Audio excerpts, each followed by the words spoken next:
tal vais en proyectos informáticos? Bien, hace poco hemos terminado el proyecto P2 y estamos a la espera de comenzar el siguiente. ¿De qué fue el año pasado P3?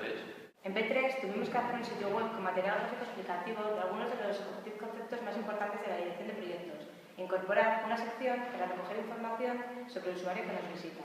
¿Cuántos formabais el equipo de proyecto? 3 personas. ¿Qué rol desempeñaste tú? El director de proyecto. ¿Qué tal os organizasteis los tres?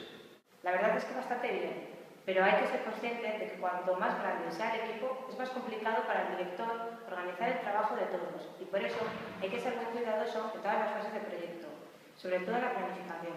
Sí, algo de eso os ha comentado Arturo en clase.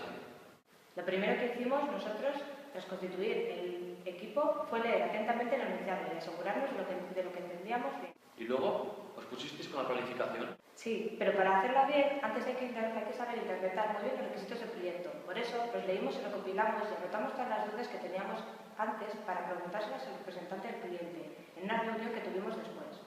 Es fundamental conocer a los interesados del proyecto y sus expectativas, así como saber la forma de contacto con ellos por si surgen dudas después. ¿Cómo abordasteis la reunión con el cliente? La reunión hay que prepararla muy bien para que se aproveche y tenga buenos resultados.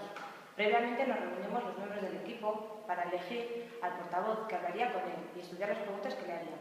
Claro, y así, con todo más claro, planificasteis mejor las tareas a realizar y en los tiempos, ¿no?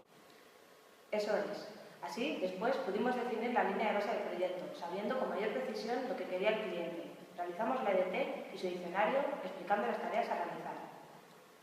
Hay que determinar quién va a realizarlas y para ello nos reunimos para estudiar las habilidades de cada miembro del equipo, para conseguir un buen resultado y que todos nos sintiéramos a gusto trabajando. ¡Qué bueno! Y supongo que después estimaréis lo que os costaría realizarlas. Sí, estimamos sus costes buscando un equilibrio en el esfuerzo de todos los del equipo y las distribuimos en el tiempo con un diagrama de Gantt y otro de hitos. Y con eso ya estaría, ¿no?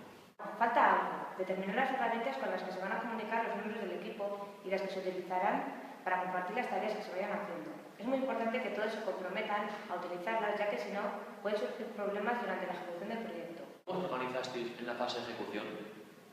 Pues lo cierto es que hicimos un buen reparto de tareas, de modo que cada miembro del equipo pudiera ir haciendo las suyas sin tener que esperar a que estuvieran terminadas las del resto de compañeros, con lo cual aprovechamos mejor los tiempos. No te voy a decir que todas fueran así, pero sí casi todas. Sí que es muy importante en esta fase que si alguna actividad depende de que finalice otra para poder empezar, todos los miembros del equipo se ajusten a sus tiempos y cumplan las fechas de entrega acordadas. ¿Cómo controlaste que tus compañeros de equipo desempeñaran correctamente sus funciones en el proyecto? Creamos una tabla compartida en Google Drive con las tareas de cada uno, sus fechas y sus costes en tiempo, y cada vez que se avanzaba en el proyecto la actualizábamos. Además, hay que controlar que todos los entregables cumplen los requisitos establecidos. Por eso, cada vez que se completaba un entregable, lo revisaba para garantizar su aceptación. ¿Y qué tal resultado dio el proyecto? Yo creo que bastante bueno. El producto cumplía con los requisitos e incluso incorporábamos alguna novedad. Cuando lo terminamos, tuvimos una reunión de cierre los miembros del equipo para valorar cómo había ido todo durante el proyecto y tomar nota de nuestros fallos para próximas veces. Nuestro principal error fue la estimación de costes de tiempo. En varias tareas nos excedimos de lo previsto. Y ya para terminar expusimos nuestro trabajo en público explicando sus estructuras y sus fortalezas. De acuerdo, pero vamos a ver qué tal nos va a nosotros